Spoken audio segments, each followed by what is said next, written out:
जय गुरु जी। शुक्राना गुरु जी। सारी संगत जी को जय गुरु जी। ओम नमः शिवाय। शिव जी सदा सहाय। ओम नमः शिवाय। गुरु जी सदा सहाय। शिव पुराण श्री रुद्र संहिता खंड 5 16वां अध्याय। श्री विष्णु का लक्ष्मी को जलंधर का वध ना करने का वचन देना।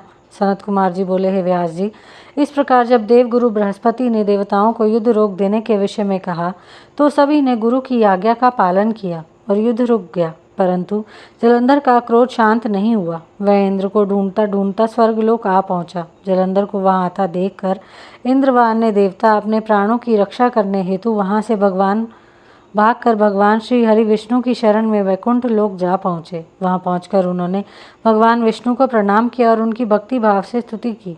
तत्पश्चात उन्होंने भगवान विष्णु से कहा, हे कृपा निधान, हम आपकी शरण में आए हैं, हमारी रक्षा कीजिए। तब देवताओं ने विष्णु जी को वे अपने भाई का त्याग कर दें, उन्होंने उनकी काफ़ी प्राण रक्षा करने का आश्वासन दिया और कहा कि मैं जलंधर का वध कर तुम्हें उससे मुक्ति दिलाऊंगा। यह कहकर भगवान विष्णु अपने वाहन गरुड़ पर सवार होकर चलने लगे। यह देखकर देवी लक्ष्मी के नेत्रों से आंसू आ गए और वे बोले, हे स्वामी, जलंधर समुद्र देव का जातक पुत्र होने के कारण मेरा भाई है। आप मेरे स्वामी होकर मेरे भाई को क्यों मारना चाहते हैं?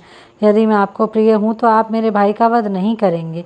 अपनी प्राण वल्लभा लक्ष्मी जी के वचन सुनकर विष्णु जी बोले, हे देवी, यदि तुम ऐसा चाहती हो तो ऐसा ही होगा, परंतु तुम तो जानती ही हो कि पापी का नाश अवश्य होता है। तुम्हारा भाई जलंधर अधर्म के मार्ग पर चल रहा है और देवताओं को कष्ट पहुंचा रहा है। फिर भी मैं उसका वध अपने हाथों से नहीं करूंगा, परंतु उस समय तो मुझे युद्ध में जाना होगा। यह कहकर भगवान विष्णु युद्ध स्थल की ओर चल दिए। भगवान विष्णु उस स्थान पर पहुंचे जहाँ असुर राज जलंधर था। भगवान विष्णु को आया देखकर देवताओं में हर्ष और ऊर्जा का संचार हुआ। देवसेना अत्यंत रोमांचित हो गई। सभी देवताओं ने हाथ जोड़कर श्री हरि को प्रणाम किया। भगवान विष्णु का मुखमंडल अद्भुत आभा से प्रकाशित हो रहा था।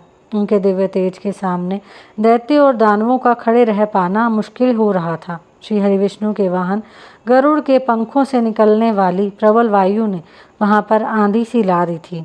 इस आंधी में दैत्य इस प्रकार घूमने लगे जिस प्रकार आसमान में बादल घूमते हैं। अपनी सेना को ऐसी विकट परिस्थिति में देखकर जलंधर अत्यंत क्रोधित हो उठा। यहीं पर शिव पुराण श्री रुद्र संहिता खंड 5 16वां अध्याय समाप्त होता है। जय गुरु जी।